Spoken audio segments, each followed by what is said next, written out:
Without any further delay, let's go on to our first presenter with the Grayson research updates, and this is Dr. Stephen Reed. Dr. Reed earned his Doctor of Veterinary Medicine at The Ohio State University, followed by a residency at Michigan State.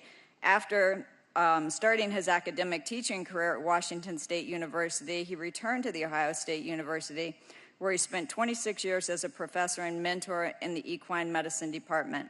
Dr. Reed is a diplomate in the American College of Veterinary Internal Medicine and is a noted author and editor of numerous scientific articles and textbooks. His primary research interests include equine neurological diseases. He is currently an internal medicine specialist and shareholder of the practice at Root and Riddle right here in Lexington. Emeritus professor of The Ohio State University and an adjunct professor at the University of Kentucky.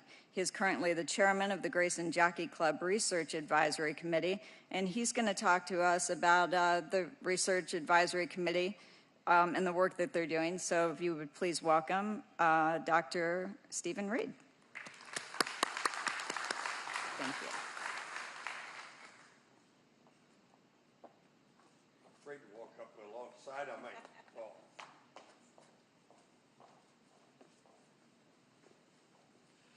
Thank you. It's a real pleasure. When Ed, Jamie, and Kathy asked me to do this, it was really an exciting thing and something that is probably a big part of my career. I've had a great introduction, way too many words for what I have to say, but one of the really neatest things that Grayson-Jockey Club does is fund research that is very, very broad in its spectrum. You can see from the slide here that when we meet as a committee, there are 32 members.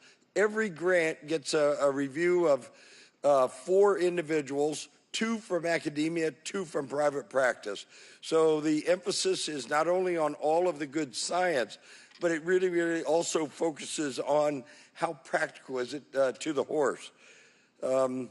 Some of the things that have been funded over the years, cryotherapy. So we all worry about laminitis, and yet here we have learned, and there's lots of active current research, as well as some previous research showing that use of ice is a really, really big thing in dealing with laminitis. No question, GastroGuard and the horse they selected right here is Always Dreaming, and I had to be, thanks to Elliot Walden, a little bit of an example. When we were scoping his stomach, I didn't know he was filming it and go to put a picture of it right out there. But in any event, lots of work on GastroGuard. And here's a drug that's out there, very effective in treatment, and lots of new work now for potential down the road for injectable formulations that might be a benefit. EHV1 and biosecurity. This is a disorder. The equine herpes virus is a problem that we all worry about and vaccinate because of its problem for causing abortions. But more critically, this could shut down a racetrack or a showgrounds. And so having a better understanding of the biology of this particular virus, how it affects endothelial cells, learning about the stroke-like phenomenon that it causes in this disease, and new ways to treat it. Things that, again, some straightforward, simple things like heparin, things that you would deal with for any stroke-like condition. The other thing that Grayson does is they offer courses. It's important to know that horsemen need to be learning at all times. And one of the things that is critical and helpful is offering courses, these 11 modules developed by many of the people in this room and available for trainers online, and then requiring that trainers spend some time doing these teaching modules is important. Well, what about some of the recently funded projects? I thought I had another slide in there. I apologize for looking a little bit awkward. I'd written a slide that I thought had all 10 of the most recently funded projects, but one project in particular, oh, thank you.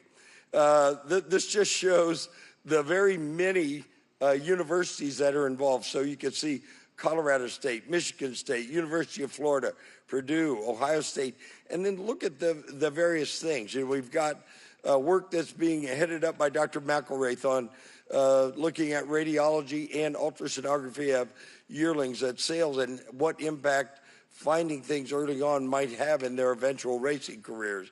Certainly tying up is a big problem. Use of non-steroidal anti-inflammatories in treating things like placentitis, but you can see things that are important to the horse in all areas are right at near the top there. So whether it be the folks at Purdue looking at problems on recurrent airway problems, or dealing with problems of, older horses like the insulin dysregulation associated with metabolic syndrome. This is a condition that's very similar to type 2 diabetes in people, and so having a good understanding of it's real critical. And I already mentioned a little bit about the herpes virus. If we could go back to that slide that was up before, one of the things that I think is, and the last thing I'll say is that Grayson is a leader. And by taking this functional annotation of the equine genome, so they took tissues from 2 well-characterized horses and are looking at an understanding of the equine genome. This is a project that's probably got not a lot of real short-term impact, but some long-term effect that's going to benefit many individuals. But one of the things that made me particularly want to bring this one to the front is the fact that of these, when this project got started, everything went out in the public domain.